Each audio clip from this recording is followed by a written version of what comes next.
নমস্কার বন্ধুরা, চলে এসেছি কিন্তু আজকে আবার একটা নতুন রেসিপি নিয়ে তোমাদের সামনে। চিংড়ি মাছেরই আরেক ধরনের রেসিপি নিয়ে আলু পটল কুমড়ো দিয়ে চিংড়ি মাছের তরকারি। তেল গরম হলেই নুন হলুদ মাখানো চিংড়ি মাছগুলোকে ভেজে তুলে নেব। তারপর কিন্তু এক এক করে পটল আলু দুটোকেই ভেজে নেব। কুমড়োটাকে ভাজবো না, কুমড়োটা একেবারে ঝোলের মধ্যেই দেবো। তো পটল আলুটাকে ভেজে নিয়েছি, চিংড়ি মাছটাকেও ভেজে কিন্তু তুলে রেখে দিয়েছি। তারপর দেখো তেলের মধ্যে আমি সাদা জিরে ফোড়ন দিয়ে দিয়েছি। তারপর পটল আলু কুমড়ো টমেটো কাঁচা লঙ্কা দিয়ে দিয়েছি। এর মধ্যে দিয়ে 1 চামচ নুন দিলাম। তারপর দিলাম 1 চামচ মতো হলুদ গুঁড়ো, আর দেবো জিরের গুঁড়ো। এটা জিরে হলুদ আর কাঁচা লঙ্কা দিয়েই কিন্তু রান্নাটা কমপ্লিট হবে।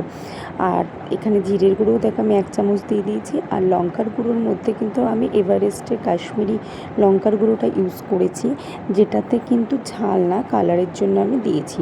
আর এমনি ঝালের জন্য কিন্তু আমি এখানে কাঁচা লঙ্কা ইউজ করেছি। দেখো ভাজা চিংড়ি মাছগুলোকেও এখানে দিয়ে দেবো, সব কটা দেবো না, কারণ এরপরে আমি পুঁই শাকে রান্না করেছি, সেখানেও কিন্তু চিংড়ি মাছ দিয়েছিলাম।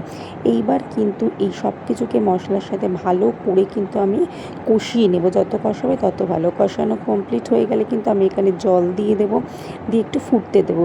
ব্যাস ফুটে উঠলেই কিন্তু আমি এখানে ক্যাচের গরম মশলা ইউজ করেছি। নামানোর আগে কিন্তু একটু মিষ্টি দেবো টেস্টটা ব্যালেন্সের জন্য। রেসিপিটা কেমন লাগলো অবশ্যই জানাবে, বাড়িতে ট্রাই করবে। ভালো লাগলে চ্যানেলটাকে লাইক শেয়ার অ্যান্ড সাবস্ক্রাইব করে দেবে। আজকের মতন টাটা।